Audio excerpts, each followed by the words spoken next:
1번부터 보겠습니다.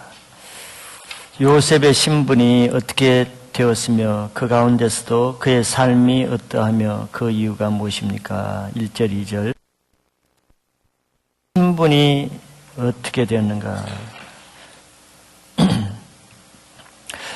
앞에 구절은 아시죠? 요셉이 야곱의 12아들 중에 11째 아들로 태어나서 귀염을 많이 받고 아버지의 사랑을 많이 받아가지고 질투로 인해서 형들에 팔려가지고 애굽에까지 내려온 게 지난 과정까지 본 것이죠. 자, 그렇던 그 요셉이 어떻게 되었습니까? 본문에서는 애굽의 시위대장 보디발의 집에 팔려진 무슨 신분? 노예입니다. 쉽게 말하면 종, 노예 신분으로 되었어요. 참 나락으로 떨어진 거죠. 귀한 집에 귀한 자식으로 채색 옷을 입고 귀여움만 받던, 고생도 모르고 자랐던, 인정만 받던 그 귀한 아들이 하루아침에 전혀 언어도 다르고 인종도 다르고 문화도 다른 전혀 다른 외국의 생면부지의 사람에게 종이 된 거예요. 종. 돈에 팔렸으니까.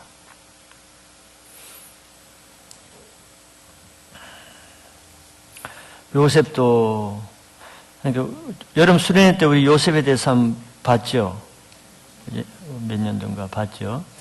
그 요셉의 개인에게만 해당되는 것이 아니고 하나님이 일하시는 하나의 그 과정, 방법, 원리라고도 할 수 있습니다. 아브라함도 하나님이 부르시고 나서는 본토 친척 아비 집을 떠나게 해서 완전히 광야로 몰아넣잖아요. 떠돌이로. 요셉도 먼저 하나님이 요셉에게 부르셨죠. 뭘로 부르셨어요? 뭘로 부르셨죠, 요셉을? 꿈으로 부르셨잖아요. 비전으로. 꿈으로. 부르신 방법은 다 틀립니다. 꿈으로도, 환경으로도, 음성으로도, 기도로도, 말씀으로도 다 틀려요. 그러나 모든 사람은 하나님의 부르십니다. 부르심이 없는 사람은 아무도 없어요. 자기가 몰라서 그렇고, 외면해서 그렇고, 무시해서 그렇지. 근데 요셉은 꿈을 통해서 11볕단이 자기에게 절하고 12볕단이 해와 달과 모든 11별이 자기에게 절하는, 이게 요셉의 부르심입니다. 부르심은 하나님이 장차 우리에게 어떤 일을 하실까 하는 것을 미리 보여주는 것이죠.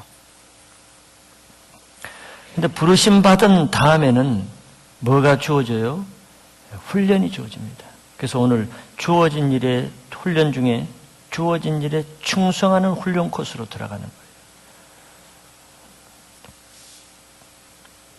아브라함도 하나님이 부르신 다음에는 본토 친척 아비 집을 떠나는 훈련 코스로 들어갔듯이 요셉도 부르심 받자마자 그 편안하고 안락하고 아무 사는데 문제없는 자기 본토 친척 아비 집, 자기 본토 친척 아비 집을 강제지만 떠나게 되었습니다. 같은 코스죠.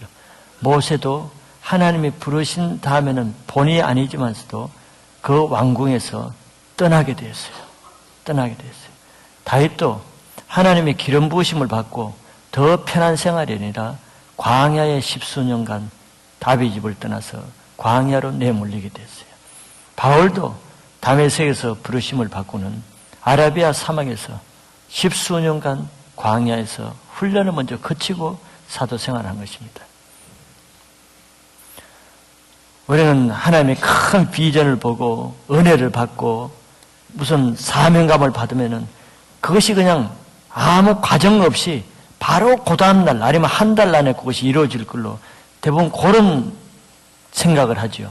그러니까 낙담하는 것입니다. 내가 잘못 봤나? 내가 잘못 부르심 받았나? 아니, 부르심 받았다면 하나님이 나를 이렇게 하실 리가 있는가? 그래, 그 해석을 잘못하기 때문에 낙담하기도 하고 비전을 끝까지 이루지 못해요. 자기 식대로 비전을 이루기를 바랍니다. 내가 오늘 비전에 멋있는 형제가 나한테 달려와서 꽃다발을 주는 비전을 딱 받았단 말이에요. 그럼 오늘 꿈을 꿔서 오늘 중으로 반드시 어떤 형제가 나에게 프로포즈 할 것으로 딱 이렇게 생각을, 해석을 그렇게 딱 해요. 해석을 그렇게 할수록 실망은 큰 거죠.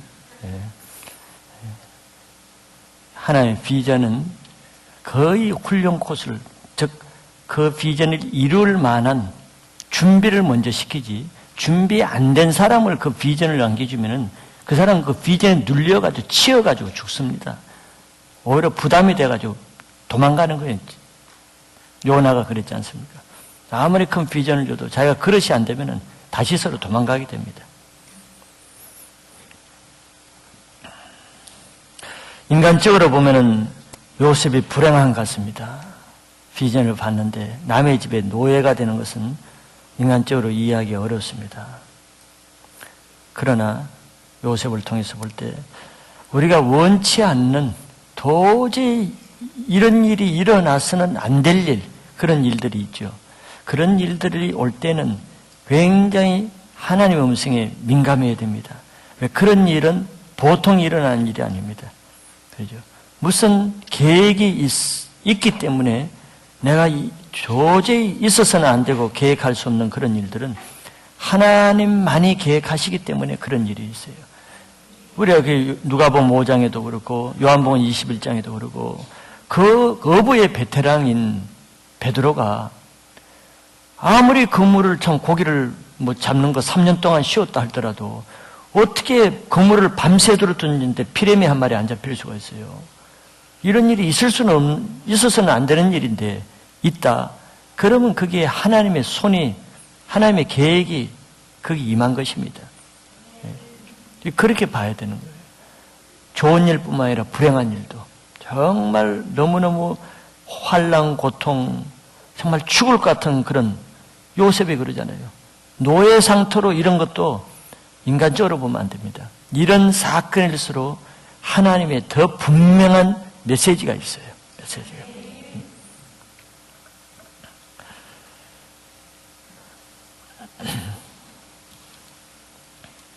특별히 하나님은 우리를 쓰시기 위해서는 그의 모든 사람을 먼저 바닥으로 내려가게 합니다. 올라왔던 것이 높을수록 추락하는 충격이 더 크겠지요. 높을수록. 예를 들어 모세 같은 사람, 참 왕위까지 올라가 그런 위치에 있던 사람이 머슴살이로 내려간다는 건 추락의 위치가 더 크지만서도 하나님은 대부분 그렇게 합니다. 우선 그냥 나락으로 내려 떨어버려요. 즉 이 세상에서는 망하는 길로 떨어뜨려 버립니다. 그래야 우리가 하나님 앞에 온전히 순종하고 하나님 뜻에 굴복하는 그런 자세가 되는 거죠. 나의 교만한 것과 또 굳은 고집과 이런 것들이 그렇게 돼야만 끝까지이기 때문에 그런 것입니다.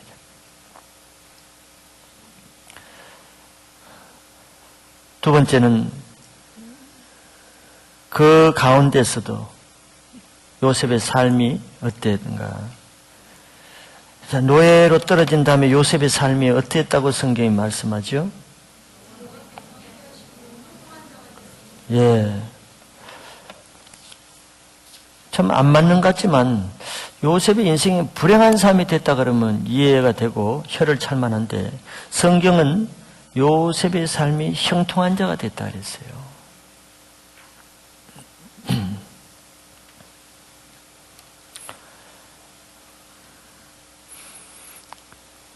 우리는 하나님이 형통하게 하시는 것은 모든 것이 좋은 가운데만 꼭 잘되게 하는 것만 형통이라고 생각하지만 하나님이 하시는 일은 그렇게 할 때는 하나님의 영광이 잘 드러나지 않죠. 상황이 좋고 여건이 좋은 가운데서 잘 되는 거야 사람도 할 수 있는 거잖아요. 그러나 애굽 전역에 우박이 떨어질 때 고센 땅에만 청청 하늘이 있어서 우박이 없이 채소가 하나도 해를 안 입은 애굽 전체가 재앙으로 울음바다가 된 가운데 고센 땅만 딱 택하는 것은 이건 하나님의 능력이요 하나님만이 알 수 있는 것이고 하나님의 영광이 드러나는 것입니다. 맞아요.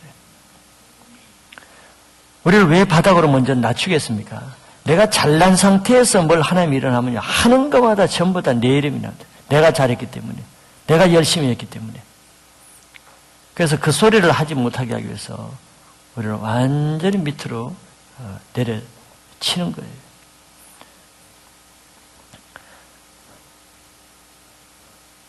그러나 애굽 보디발의 집에서 요셉이 형통할 수 있는 것은 그런 가운데서도 하나님이 함께 하시면은 그 가운데서 형통하는 것입니다.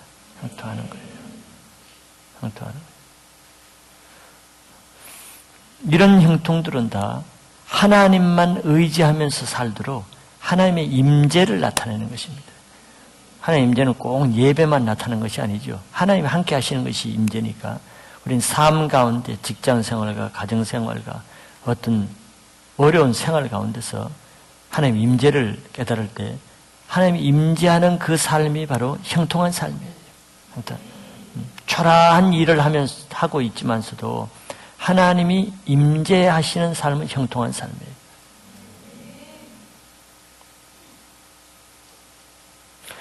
위글스라는 그 유명한 치유사역자 여러분들이 아시죠? 그분은 지금까지 아마 치유사역자 중에 가장 뛰어난 그런 사역자로 알려지고 있어요. 1800년도 말 태어난 사람인데 그분은 뭐 죽은 자만 해도 많이 살렸어요. 보통 뭐 병을 많이 고친 게 아니고 항상 이렇게 침을 뱉어가지고 또 이렇게 고치는. 그 사람의 직업은 뭐냐면은 배관공이에요. 배관공. 배관공인데 그 사람은 글을 몰라요. 어떻게 보면 무식하고 직업도 초라한 배관공이지만서도 하나님이 그 사람과 항상 임재하기 때문에 무슨 일이 있으면 그 사람이 불러가서 가면 특별한 기도도 안 합니다. 그냥 하나님의 임재를 바라면서 하나님 믿는 믿음으로 하면은 죽은 자가 살아나고 병이 낫고 이런 아주 지금까지 그 사람만은 하나님의 능력이 나타난 사람이 드물다고 보는 것이죠. 그게 왜 그러냐? 내가 하는 일이 시시한 배관공이지만서도 하나님의 임재가 함께 있으면은 그 인생이 형통한 거예요. 그걸 몰라가지고 자기 부인이 그 영어를 가르쳐 줄 정도로 그렇게 지식적으로는 좀 무지한 사람이었지만 하나님이 쓰시는 것입니다. 무슨 말인지 알겠어요? 내가 꼭 형편 여건이 세상적으로 나아야만 그것이 행복하고 형통하고 그런 것이 아니라는 것이죠. 그걸로 하면은 얼마나 사람들이 행복을 느끼겠어요? 그건 어려운 것입니다. 그거와 관계없이 내가 어떤 형편, 병든 형편에 있든지 가정이 참 재정적으로 어려운 이 빚더미에 있든지 어떤 형편에 있든지 하나님이 그 삶에 함께 하시면은 성경은 그 사람의 인생을 형통하다고 보는 거예요. 불행하다고 말하는 것이 아닙니다. 인간적으로 보면 노예가 뭐가 형통하겠어요? 뭐가 행복하겠어요? 그러나 성경은 남의 집에 노예로 사는 요셉을 형통한 인생이라고 말하는 거예요. 요셉이 형통하게 된 이유는 뭡니까?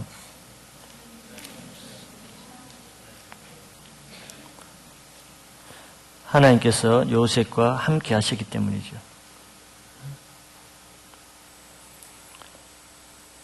하나님이 하시는 일은 우리가 다 청량할 수 없습니다.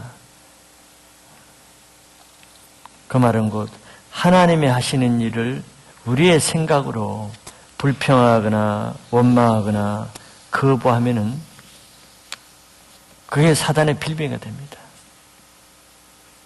그럼 그 하나님이 우리에게 두신 뜻이 방해를 받게 되는 거예요. 그러니까 그러기가 얼마나 쉽습니까? 우리가 하나님은 내 길은 너희가 달라서 하늘이 땅보다 높은 것처럼 그렇게 다르다고 이사야서 55장에 말하잖아요. 조금 뭐 어려움이 되고 내 뜻대로 이해가 안 되고 역경이 오고 환난 핍박이 오면은 그래서 불평하고 또 믿음이 식어지고 그러면 하나님이 주시는 그 훈련 통과하기 전에 이미 사단의 방해를 받아버립니다. 요셉이 왜 형통하게 됐는가? 그런 상황 가운데서 그 귀공자처럼 산 사람이라도 형을 원망하거나 불평하거나 막 나가지 않고 하나님 뜻에 맡기고 자기 인생을 충성을 다할 때 하나님이 그 사람을 형통하게 하는 것이에요. 그런 사람이 비전을 이룬 사람입니다.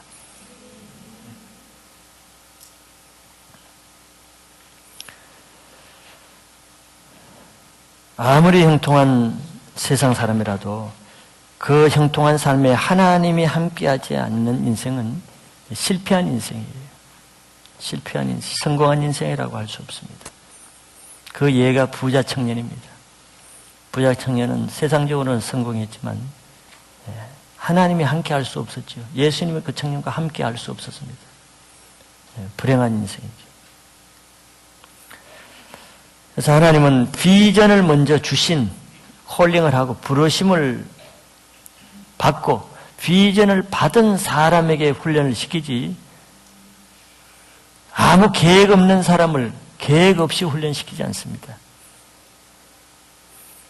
우리들 보세요. 좀 믿음이 신실하고 좀 경건하게 살고자 하면은 얼마나 하나님이 가만 놔두지 않는 경우가 많습니다. 신앙도 적당히 하면 오히려 별 큰 일이 없어도 조금 하나님 앞에 마음을 들어서 하려고 그러면요. 좀 많은 어려움이 있어요. 그것이 왜 그런가? 바로 비전을 주실 때는 훈련으로 다음 단계로 인도하시기 때문에 그렇습니다. 훈련을 못 통과하는 사람은 계속 그 자리에서 10년, 20년 안전뱅이 신앙을 하는 거예요. 더 이상 올라오지 못하고. 두 번째, 2번. 보디발이 요셉을 어떻게 대우했습니까? 그 이유가 무엇입니까? 보디발이 요셉을 어떻게 대우한 것이 나옵니까?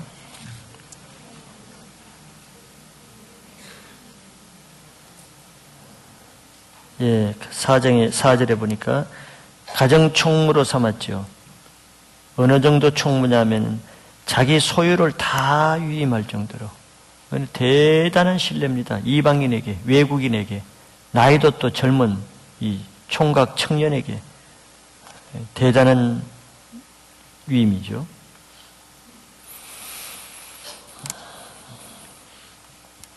그러면 그렇게 한 이유가 뭐였습니까?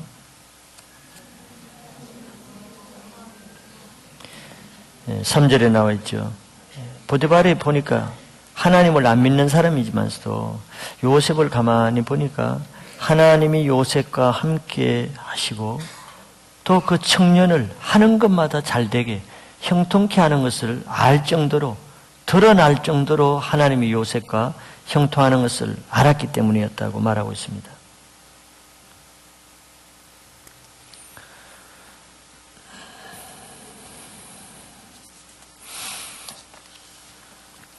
역사의 주인은 하나님이시죠. 그런 관점이 월드 비전입니다. 세계 비전입니다. 세계관이 하나님 관점에서 보면은 내가 세계적인 비전, 그런 비전으로 살게 됩니다. 역사를 내 중심, 사람 중심으로 보면은 나는 인간 휴머니즘의 인본주의의 관점에 빠지게 됩니다. 여기다 보면 이 보디발의 집의 상황을 보면은 하나님은 요셉을 위해서 보디발을 요셉의 훈련 도구로 사용하는 거지, 인간적인 관점에서 보면은 요셉이 보디발의 집에 가정 총무로 사용되는 거죠. 세상의 관점에서 보면은 요셉이 보디발의 집을 위해서 보디발의 종으로, 하인으로 이용되고 사용되는 도구에 불과합니다. 그러나 월드 비전, 하나님의 비전을 보면은 반대예요. 지금 보디발, 주인이 보디발인 같지만 보디발은 하나님의 사람 요셉을 훈련시키고 요셉을 성장시키는데 보디발은 하인으로, 수종드는 자로 하나님이 그렇게 쓰시는 것입니다. 그럼 믿습니까? 그렇기 때문에 이 집의 주인은 보디발이 아니고 사실 요셉이 이 보디발의 집의 주인이에요. 하나님 관점에서 보면은. 왜? 모든 일이 보디발 중심으로 나가는 것이 아니라 요셉 중심으로 집이 돌아가잖아요. 요셉 중심으로. 왜? 하나님이 그렇게 하시니까.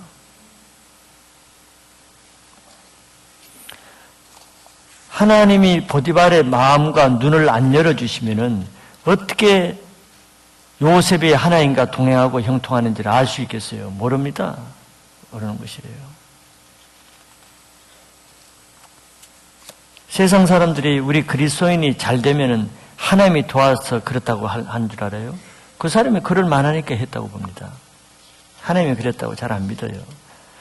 그런데 하나님이 보디발을 쓰기 때문에 요셉을 볼 때 요셉의 힘이 아니고 하나님이 도와주심으로 요셉이 하는 일이 다 형통하다. 그걸 깨닫게 하신 분이 하나님이신 것입니다.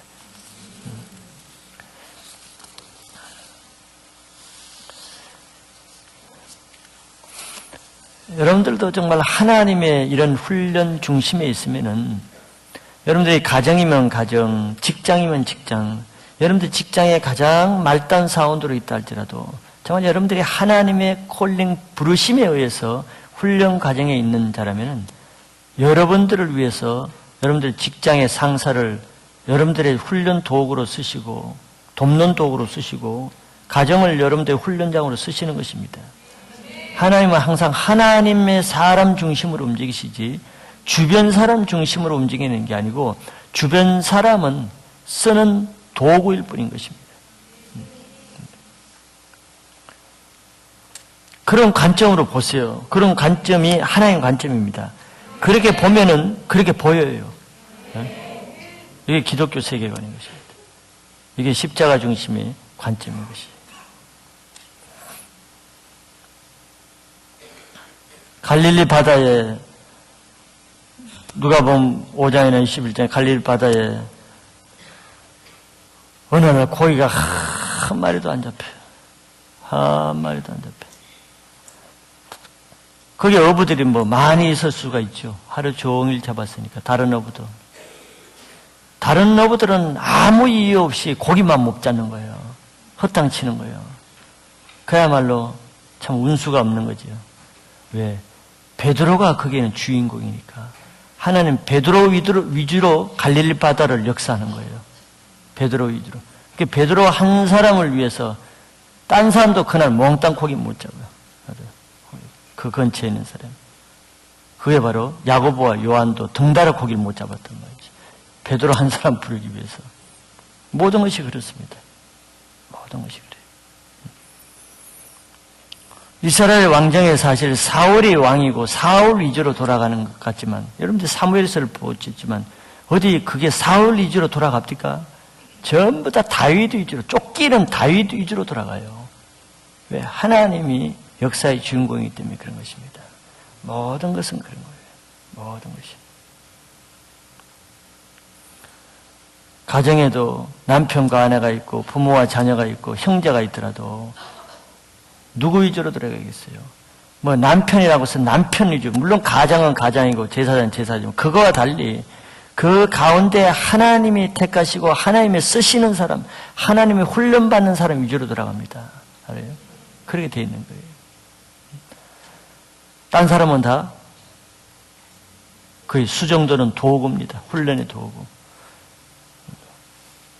아무리 남편이 아내를 학대해도 아내 중심으로도만 남편은 학대하는 도구로 쓰이는 거예요. 그게 나쁜 도구죠. 도구입니다. 절대 학대하는 사람 위주로 가정이 돌아가지 않습니다. 왜? 그 결과를 보면 알아요. 이게 하나님의 역사관이라는 것입니다. 3번 하나님께서 보디발의 집에 어떤 일을 하셨으며 그 이유가 무엇입니까? 5절 마지막 절 하나님이 어떤 일을 하셨어요?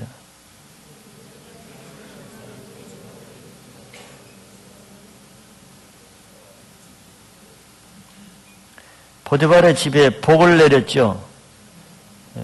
그 집과 밭에 모든 소유에 복을 내렸다 그랬어요.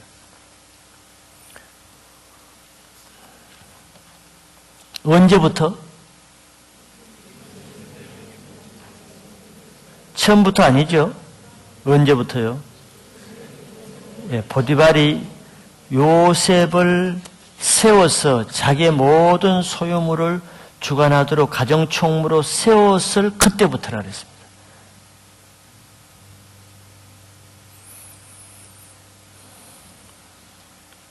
보디발 편에서 보면은 보디발은 요셉으로 인해서 복을 받게 됐죠.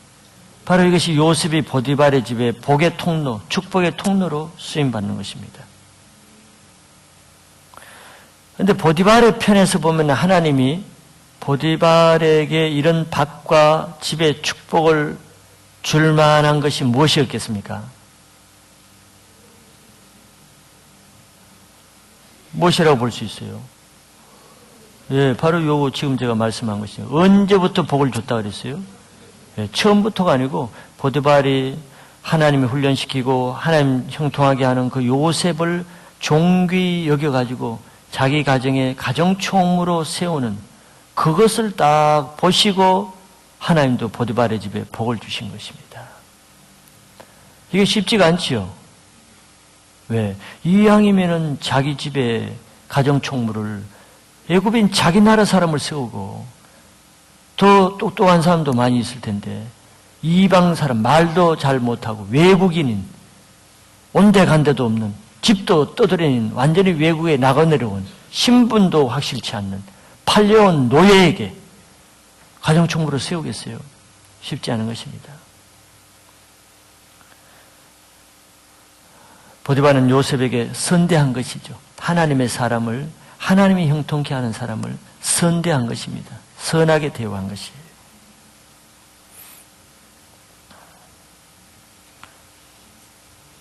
두 번째 그 이유는 뭐 지금 말씀드린 것도 이유가 될 수 있지만 또 어떤 이유가 있을까요?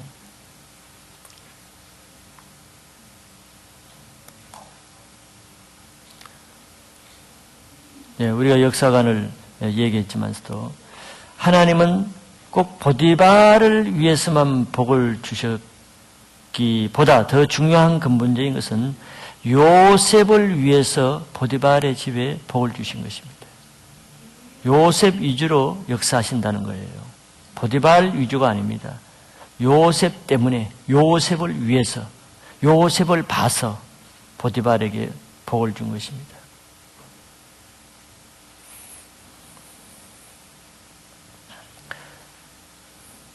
보디발 편에서는 하나님의 사람을 선대한 것으로 복을 받는다고도 말할 수는 있죠. 마태복음 10장 41절 42절에 이런 말씀이 있죠. 선지자의 이름으로 선지자를 영접하는 자는 선지자의 상을 받을 것이요 의인의 이름으로 의인을 영접하는 자는 의인의 상을 받을 것이요 또 누구든지 제자의 이름으로 이 소자 중 하나에게 냉수 한 그릇이라도 주는 자는 내가 진실로 너에게 이르노니 그 사람이 결단코 상을 잃지 아니하리라 하시니라 그랬습니다. 네. 이런 말씀에 기초해 보면은 의인에게 하나님의 사람에게 선대한 보디발에게 복을 주신다고도 말할 수 있죠. 그건 우연히 그렇게 될 것 같죠. 오늘 말씀에도 나와 있지만 이거는 크게 보면 어떤 영적인 원리입니다. 영적인 원리. 나도 그러면 뭐 선지자에게 의인에게 냉수 한 그릇 빨리 줘야겠네. 그게 이론으로는 쉽지만 냉수를 주면 복 받는다고 해서 냉수를 주게 되지 않습니다. 그죠? 이게 영적인 문제이기 때문에 선지자와 의인 하나님의 사람을 선대하는 것은 내 영이 깨끗이 않으면은 아무리 그런 기회가 와도 그렇게 하긴 그냥 기회가 올 때는 박대하고 천대하고 무시하고 핍박하게 되지 절대 냉수 주게 되지 않습니다. 영적인 문제란 말이죠. 아브라함이 새 천사가 왔을 때 반겨서 영접하는 것은 그게 쉽지가 않은 것입니다. 아브라함은 하나님의 말씀에 순종하면서 사는 그런 영적인 사람이었기 때문에 새 천사는 하나님이었잖아요. 그 하나님이 나타나실 때 선대하게 되는 것이지, 내가 세상적으로 살면서도 하나님이 딱 나타나면 선대할 것 같아요? 절대 그렇게 되지 않습니다. 바리새인들을 보세요. 하나님의 아들이 와서도 선대하기는커녕 오히려 죽이려고 하는 것입니다.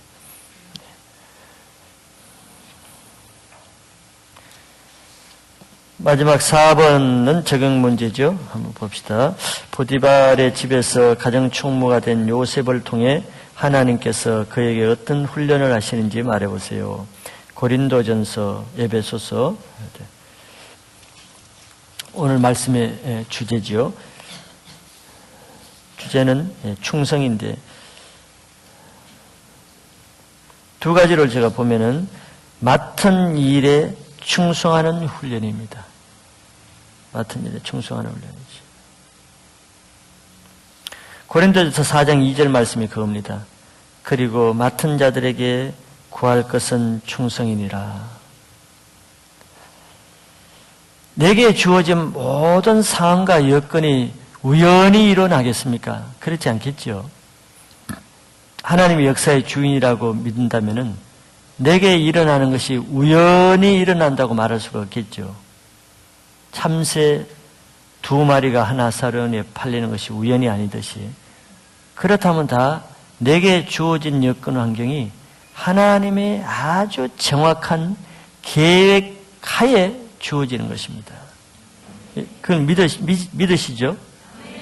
그래서 우리가 늘 어려움이나 이해할 수 없는 고난이 올 때는 어떤 자세로 되냐면, 여기에서 하나님이 도대체 뭘 원하시는가? 하나님 메시지가 뭔가? 이런 쪽으로 나가야지. 왜 재수 없게 나한테 이런 일이 일어나는가? 뭐가 잘못됐어? 이거는 이럴 수 없는 일이야. 이런 게 이제 인간적인 관점입니다. 그러면 하나님을 놓치게 되는 거죠.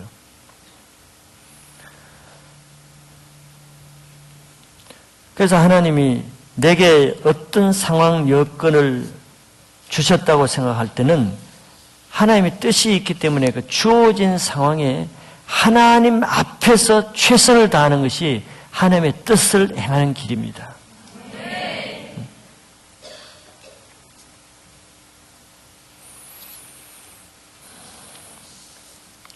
여러분들 각 부서에 이제 일을 많이 맡아서 하시고, 또 토요일은 또 청소 구역도 이렇게 잘 하시고 그러죠. 거의 다 우리 하나님 앞에 중심 드러내는 하나의 또 훈련 과정이 될 수가 있습니다. 중심을 잘 드러내는.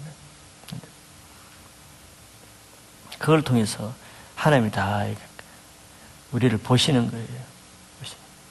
하나님은 일 중심인 사람은 큰 일에다 충성하지요. 큰 일은 자기가 드러나기 때문입니다. 근데 하나님은 뭘 보시냐? 적은 일을 먼저 맡기십니다. 왜죠? 우리의 중심은 적은 일을 맡겨볼 때 중심이 드러나거든요. 거기는 자기가 안 드러나기 때문에. 그래서 적은 일을 맡겨봐서 중심에 드러난 사람은 하나님이 나중에 큰 일을 맡기는 거예요. 그래도 그 사람은 큰 일을 맡겨도 자기를 안 드러낼 사람이기 때문에.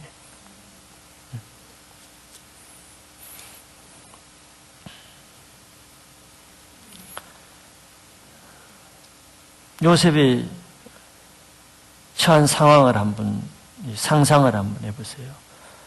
난데없이 이방 나라에 와서 애굽에 종으로 팔려가지고 어떤 처음에야 뭐 허드렛 일 맡기지 않았겠어요? 말도 안 통하지. 무슨 일을 하겠어요? 그러니까 집안일 뭐 청소하고 빗자루질하고 이런 일을 하겠죠. 그런 일은 집에서 요셉이 해보지 않은 일입니다. 귀공자로 살았기 때문에. 대부분 이런 상황에 오면은 충성하기가 힘듭니다. 자기 신세 한탄하면서 대충 눈 가림하고 대충 합니다. 불평하면서 될 수 있는 대로 안 하려고 그러고 될 수 있는 대로. 그런데 하나님 앞에서 하는 사람은 그렇지 않거든요. 요셉이 왜 충성할 수 있었겠어요? 뒤에도 나오지만 보디발의 처의 상황에서도 나오지만 하나님 앞에서 하기 때문에 허드렛 일이든 상황이 어떻든 보디발에게 충성하는 것이 아니고 하나님께 중심을 보이는 그런 자세로 하는 것입니다. 그게 하나님께 인정받는 길이에요. 그래서 일로 하는 사람은 절대 충성할 수 없습니다. 그는 노예적으로 하는 거예요. 일로 하면 충성할 수 없습니다.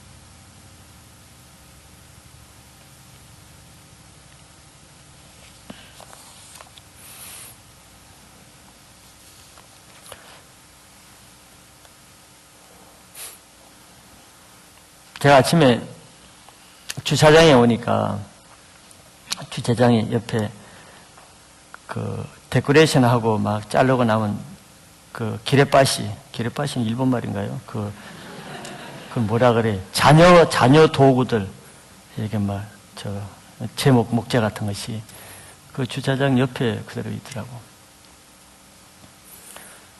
이제 딴 사람들은 안 보이겠죠. 나는 그런 게 잘 보여요. 그래서 강 목사님 마치 있길래, 강 목사님, 저 오늘 주일인데 저 기레빠시가 거기 있다고만 얘기했어. 치우란 말을 안 했어요. 나는 그런 걸 왜 얘기를 하느냐면 훈련 차원에서 얘기합니다. 눈을 길리기 위해서. 못 보거든. 그게 뭐 안 보여서가 아니라 보는 눈이 없습니다. 나는 이제 예를 들어서 뭐 누구를 탓하는 게 아닙니다. 토요일 날 주차장 청소 당번이 뭐 있을 거예요. 있으면 일로 하면은 그냥 그 일만 탁탁탁 설게 됩니다. 그러나 하나님 앞에서 이렇게 하면은 일로 하지 않게 되는 거예요. 여기 있으면 내일 주일날 주차가 이렇게 복잡하고 한 대라도 그거 있음으로써 한 2대가 못 될 수가 있어요. 한 대라도 더 되고 보기가 우선 여기 주차장에 전부 다 주일날은 세 가족이 오는데 아주 미간 데코레이션 안에다가 막 근사하게 해놓고 제일 첫 관문에만 너저분하게 해놓고 너무 넌센스잖아요. 일로는 데코레이션을 좀 아름답게 하려고 그러고 실제는 너저분하게 해놓고 일로 하면 그렇게 되는 거거든요. 늘 말했잖아요. 강단을 청소를 맡으려고 그러면 강단 좀 닦고 하면은 그냥 강단 닦는 것만 탁탁탁 닦습니다. 일로 하면은. 그러나 마음으로 하면은 강단 닦다가 보면 마이크가 좀 들어갔네 하고 이것도 고치고 또 뭐 기선한 것도 이것도 고치고 이렇게 하게 되면 마음으로 하게 되면. 그래서 내일 내가 하는 것은 강조하는 것은 일로 하지 말고 일로 하면은 매너리즘을 하게 된다. 그러나 하나 앞에서 하게 되면 창의적으로 하게 되는 거예요. 하나님이 그 창의 눈을 주십니다. 주인에게만 띄는 거예요. 알아요? 주인에게만 하나님이 보여주는 것입니다. 주인의식을 갖는 사람에게만. 똑같이 휴지가 떨어져도 교회 주인의식을 갖는 사람에게 보이는 거예요. 나는 지금도 계속 불 끄고 다니고 뭐하고 난방도 이건 이제 광고 시간은 아니지만 2000 비전 채플의 난방은 맨날 어떤 데 모임 가면은 에어컨을 틀어놓고 있어요. 이 겨울에. 왜 그러냐 하니까 난방이 너무 심하게 됐대.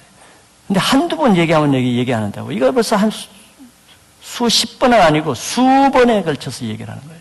난방을 매뉴얼을 정하라. 나는 목양실의 난방을 딱 17도나 18도에 딱 고정해 놓거든요. 그러면 혹시 못 꺼도 그렇게 염려 없습니다. 고정되면 불이 자동적으로 꺼져요.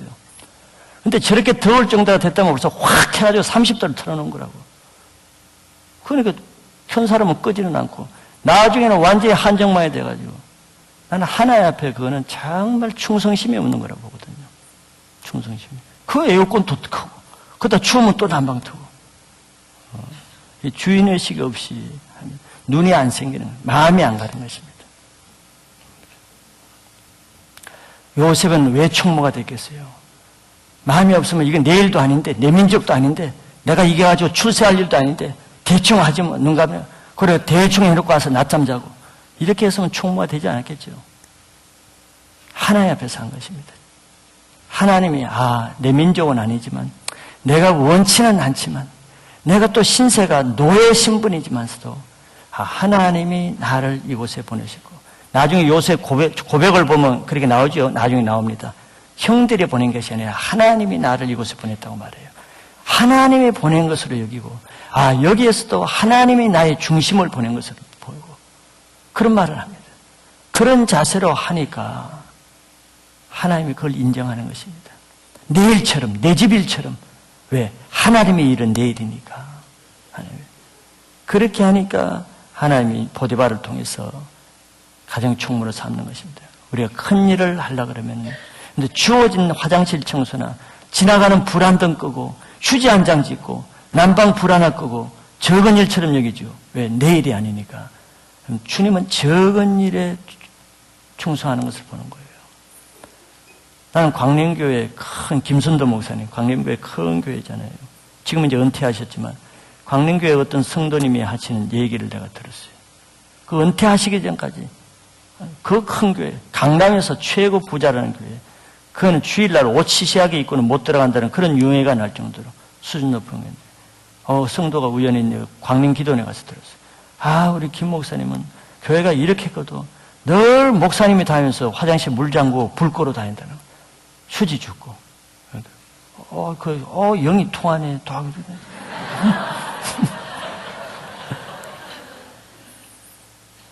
또 부산에 또 저 큰 교회 가서, 풍성한 교회 가서, 그 목사님 또 얘기하다가, 그 목사님 말이 그래요. 부목사하고 담임 목사 차이가 너무 많이 난다고. 나는 계속 휴지 주는데, 아직까지 부목사님 휴지 주는 부목사가 없대. 안 보인다는 거예요. 영이 통하네, 똑같은 얘기. 다 그런 얘기예요. 적은 일에 마음이 가는, 적은 일에. 충성이라는 것은 드러나고 뻑적지근하고 큼직하고 그런 데서는 중심이 안 드러납니다. 그건 누가 못해요. 다 하려고 그러지. 다 달라들지. 안 보는 일, 남이 관심 안 갖는 일에 마음이 쓰는 사람이 진짜 중심 마음이 있기 때문에 그렇게 하는 것입니다.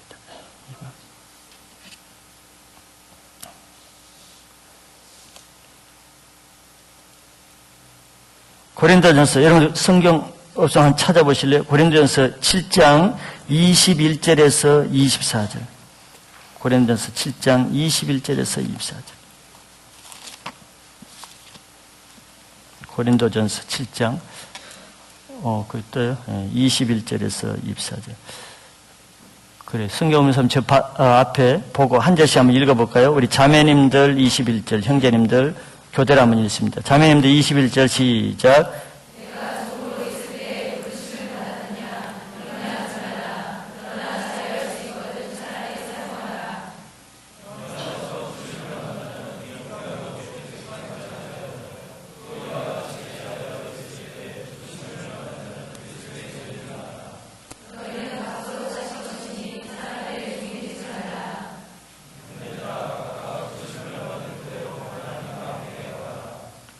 예, 21절을 다시 돌려서 한번 보세요. 내가 종으로 있을 때 부르심을 받았느냐 염려하지 말라. 그러나 자유할 수 있거든 사용하라. 하나님이 종으로 있을 때 부르실 수도 있죠. 부르실 수 있어요. 꼭 자유자로 꼭 부르셔서 꼭 자유자로만 하게 하지 않아요. 어떤 사람은 평생 종으로 오네시모 같은 데 평생 종으로만 부를 수가 있어요. 우리는 생각해요. 이제 하나님을 믿으면 나는 종이 안 돼야 되는데 이건 하나님 뜻이 아닐까요? 아닙니다. 하나님이 자유할 때는 자유하게 해주지만 이 말씀의 뜻이 하나님이 종으로 있게 한 것도 하나님이시기 때문에 이게 무슨 뜻이냐? 종으로 있는 그 환경에서 종의 직분을 충실히 하는 것이 하나님의 뜻이라는 거예요.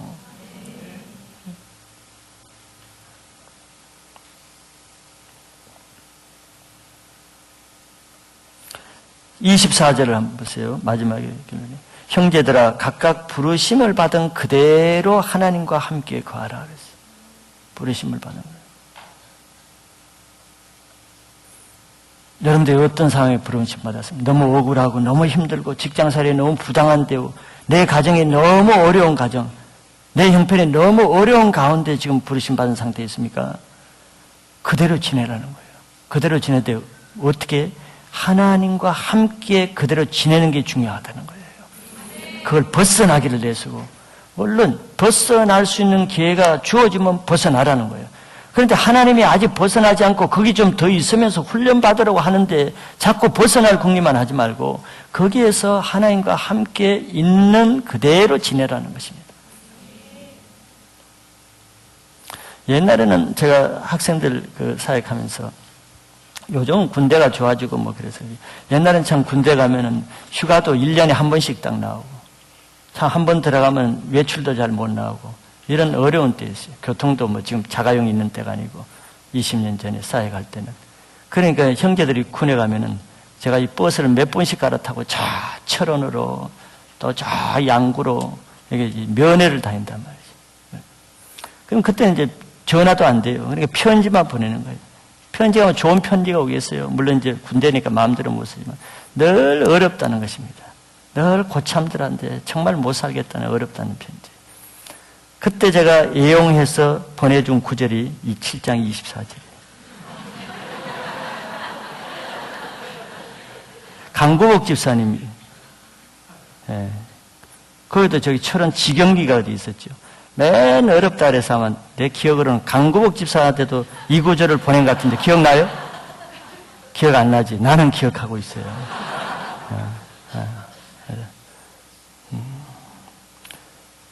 하나님 형제들에게는 군대에도 다 뜻이 있습니다. 제대해보면 군대 있을 때는 괴로웠지만 굉장히 필요한 기간이고 좋은 훈련을 받는 기간입니다. 그걸 자꾸 벗어나고 불평하고 못 살겠어요. 막 이런 사람들은 하나님의 뜻을 몰라서 그렇습니다. 성경에는 까다로운 상관, 까다로운 고참을 보내준 것도 하나님이십니다. 하나님의 뜻이 있는 거예요. 그것의 훈련을 다 마치면은 하나님이 딴 데로 보내주기도 하고 그렇게 하겠지만 그러지 않는 이상 너무 군대 생활을 안 하고 계속 도피할, 빠져나갈 때 에너지를 다 소비한다는 것은 주어진 일에 충성할 수 없게 만드는 것입니다. 그러니까 하나님이 그런 사람을 쓰시지 않습니다. 다윗을 보세요. 억울하게 몇 년을 광야에서 훈련을 받는가. 악한 상관 사울을 만나가지고.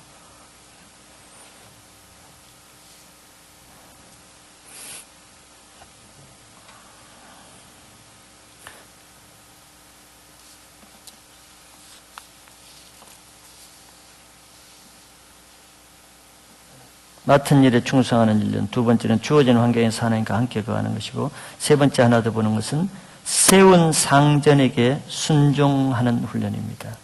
세운 상전에게 순종하는 훈련. 하나님이 세우셨으면은 아무리 악한 상관도 상전입니다. 악한 임금도 임금이에요. 성경은 그렇게 말합니다. 왜? 악한 임금도 하나님이 세우셨기 때문에 그렇습니다. 물론 악한 임금이 옳다는 게 아니에요. 의로운 사람을 훈련하기 위해서는 하나님은 악한 사람을 쓸 수밖에 없기 때문에 어떤 때는 우리의 훈련을 위해서 내 위에 악한 상관을 두십니다. 그게 하나님의 뜻이죠. 요셉 위에 세운 상관은 하나님 믿지 않는 이방 상관입니다. 우리가 어떻게 보면 나는 하나님 믿는 백성이 이렇게 이방 백성 이 사람 밑에 내가 지위를 받아야 되나? 그건 내 생각이죠. 하나님 이방인도 쓰시는 거예요. 나중에 결국 못된 악한 보디발의 처까지도 쓰시는 것입니다. 그게 하나님의 주관이에요. 에베소 6장 5절에서 8절을 보면은 이런 말씀이 있습니다. 6장 5절 종들아 두려워하고 떨며 성실한 마음으로 육체의 상전에게 순종하기를 그리스도께 하듯하여 분명히 육체의 상전도 그리스도께 하듯하라는 거예요. 이게 원리이기 때문에 그래요. 눈가림만 하여 사람을 기쁘게 하는 자처럼 하지 말고 그리스도의 종들처럼 마음으로 하나님의 뜻을 행하여 단마음으로 섬기기를 죽게 하듯 하고 사람에게 하듯 하지 말라. 이는 각 사람이 무슨 선을 행하든지 종이나 자유하는 자나 주에게 그대로 받을 줄을 알미리라.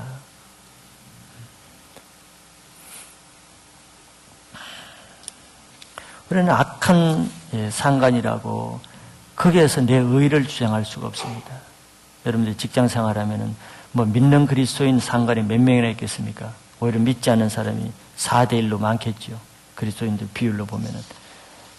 그래도 악한 불의하고 너무 불의해서 나 이 직장 못 다니겠다.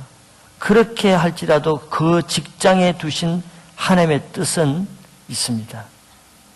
실수가 아니고 하나님의 뜻이 있습니다. 하나님의 뜻이 있어요. 그래서 성경은 까다롭고 악한 상관에게라도 죽게 하듯이 그대로 하라는 것이에요.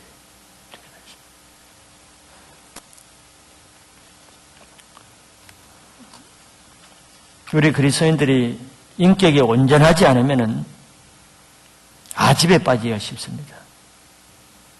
우리 직장 저 사람들은 앞으로 멸망할 지옥 갈 사람이고 아직 하나님도 모르는 사람이고 나는 저 사람들과 다르고 나는 하나님을 알고 앞으로 천국 갈 사람이고 예수의 생명이 있는 사람이니까 나는 저 사람들 상대로 살지 않아야지. 그런 거 무시하고 순종하지 않고 자기 이익만 다 챙기라고 그러고 하나님은 그렇게 하라고 하지 않습니다. 그건 빛과 소금의 역할이 아니에요. 그래 신앙이 좋다는 사람일수록 잘못하면은 직장 생활을 잘 못하는 일이 많이 생깁니다. 그건 잘못된 해석이에요. 잘못된 해석입니다. 그래서 어떻게 우리가 전도의 대상자가 그리스도인들입니까? 불신자들입니까? 불신자들이에요. 우리가 전도하고 우리가 구원해야 될 대상자. 우리가 구원해야 될 대상자들에게 아무 득도 안 되고 아무 도움도 안 되고 오히려 인정받지 못하는 삶을 살아서 우리 어떻게 그들을 구원하고 전도하겠습니까? 우리는 아집과 독선에 빠지면 안 되는 것입니다.